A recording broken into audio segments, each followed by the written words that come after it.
एकमात्र नाम का सहारा ले लो, निरंतर नाम जप करो।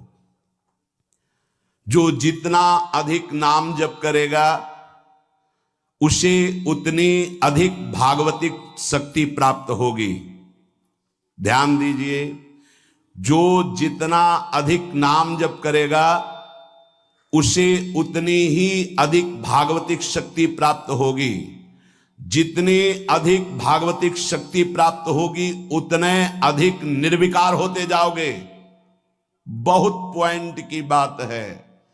सब कहते हैं हमें ये विकार ये विकार, ये रोने की घिघियाने की जरूरत नहीं है, ताकतवर बनने की जरूरत है। ताकत है भगवान नाम जप। फिर सुनो, जो जितना अधिक नाम जप करेगा उसे उतनी अधिक भागवतिक शक्ति प्राप्त होगी। जिसकी जितनी अधिक भागवतिक आध्यात्मिक शक्ति जागृत होगी उतना ही वो निर्विकार होगा। जिस व्यक्ति को गुरुदेव ने जो मंत्र जो नाम दिया है उस एक मंत्र एक नाम को बहुत काल तक जप का अभ्यास बनाओ। ये बहुत कठिन बात है। कल भी शाम के कह रहे थे कि एकांत में किसी एक मंत्र पे रखना, इसकी चाल है, पकड़ी गई चाल। जब मंत्र में लगे तब पद की बात कर रहा है, पद चलाओ। जब पद में लगे तो नाम की बात कर रहा है, नाम चलाओ। जब नाम में लग गए तो कहता मंत्र चलाओ। इसकी बात मत सुनो। एक जगह पकड़ लिया, अब नाम चल पड़ा। अपने लोगों का जैसे अब नाम चल पड़ा तो पवित्र हैं अपवित्र हैं मंत्र में नहीं पहुंचेंगे, सीधे नाम में लगे हुए हैं। अब अचानक मंत्र चलने लगा, अब मंत्र पे पूरी एकाग्रता हो गई। पद चलने लगा तो पद पे पूरी एक भाग, तू कहां भागेगा, आना पड़ेगा इसी घेरे में। मंत्र चल रहा है, वो श्रद्धा कर रहा है, इस समय पद गाओ, इस समय पद में चलो। बार बार विक्षेप बिल्कुल नहीं सुनना, बार बार मंत्र। क्योंकि जब पद में जाओगे तो वहां भी नहीं टिकेगा, वो कोई प्रपंच सामने खड़ा कर देगा। इसको सुनो, इसको देखो, इसका चिंतन करो। माला ले लिए, चलो पार्क में टहल कर रहेंगे, गली में टहलते, बालकनी में खड़े हो जाते हैं, पूरी एकाग्रता रहेगी। हाँ, फंसाएगा किसी चित्र में, चिंतन में फंसाएगा। बहुत साधक को सावधानी की जरूरत है। जिस उपासक को जो मंत्र जो नाम मिला है, एक नाम एक मंत्र बहुत समय तक उसे चलाने का अभ्यास कीजिए। ये बहुत छलिया है मन। ये तो मंत्र तो इतना जप ही लिए हो ना, अब राधा नाम जपते हैं। हाँ, बात तो सही तुम्हारी, तो चलो राधा राधा राधा राधा राधा शुरू किया, अब वो और जगह ले जाएगा। इसका मतलब इसकी सलाह सत से सत, पहले सत से सत और फिर सत से असत में ले जाएगी। इसका मतलब जहां में लग गए वहां में लगना चाहिए, इसकी सलाह नहीं माननी चाहिए। ये बहुत सलाहें देता है, सलाह देना इसकी स्वभाव प्रवृत्ति संकल्प विकल्प, इसी को रोकना है। उपासक पकड़ पाओ तो बहुत लाभ प्राप्त होगा।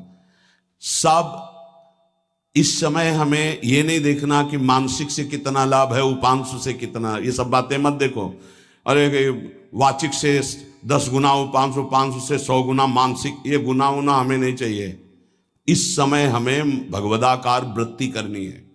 हमें कोई लाभ हो हानि हो गुना से मतलब नहीं है। वहां जपने से इतना लाभ, वहां जपने, हमारा केवल लक्ष्य है प्रभु का स्मरण। पकड़ो बात। अब वो अगर मानसिक नहीं हो रहा तो उपांशु आते हैं, उपांशु नहीं हो रहा तो हम वाचिक आते हैं, वाचिक नहीं हो तो हम कीर्तन करते हैं। छोड़ेंगे नहीं तुम्हें, बख्शेंगे नहीं। अनन्य चेता सततम, हमें सतत अनन्य चित्त को अपने आराध्य देव में जोड़ना है। जिस उपासक में भोगों की त्याग वृत्ति अधिक है वो बहुत जल्दी सिद्ध होता है। पकड़ो, जो पुरुषार्थ तो करता है पर साथ में भोगों को भी भोगता है, उसकी आसक्ति भजन में नहीं हो पाती, वो आगे नहीं बढ़ पाएगा जब तक वो अपनी वृत्ति को सुधारेगा नहीं। जो तत्व ज्ञान प्राप्त करना चाहता है या प्रेम प्राप्त करना चाहता है, उसको चाहिए कि सदगुरु की अधीनता स्वीकार कर ले, क्योंकि बिना सदगुरु की अधीनता के उसे परिपक्व अवस्था प्राप्त नहीं होगी। जो सदगुरु बतावे नियम दे उनका अक्षरशः पालन करे। जब सदगुरु की कृपा से अधिक जप होने लगता है तो शरीर के परमाणु नामाकार मंत्राकार हो जाते हैं। जैसे आपको सत्संग में याद हो बताया कि पूज्य बाबा श्रीधर जी के जब चरण चापने 8 बजे रात्रि के जाते थे तो चरण स्पर्श करते ही ऐसा लगता मशीन फिट हो गई हृदय में, मंत्र ऐसे चलने लगता।